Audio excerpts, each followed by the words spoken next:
You know, we house the greatest treasures of the 20th century. We house iconic documents from the 20th century, great artifacts, but we were not protecting them well because our building just couldn't do it. We also had really bad climate controls, high humidity, things like that. So it was difficult to work with and keep the collection safe and secure. We were actually operating with some of the existing mechanical equipment. If you went into our mechanical rooms in 2010, you could find a piece of machinery that was from the original 1941 building. It's just amazing. It looked like something from Jules Verne. Heavy cast iron stuff, great bubbles, and it was just extraordinary. We would have to go on eBay to find pieces for our motherboard because they just didn't make them anymore.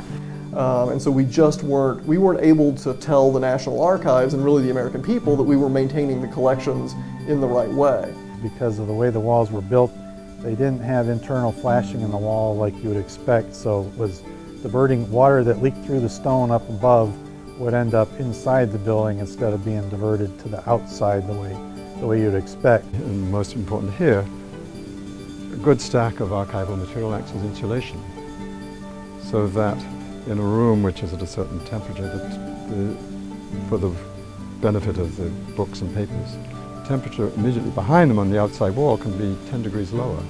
The main goal of the climate control was just to be able to control it, because this was a 1941 building and it was a stone building. So quite frankly, we were a mess.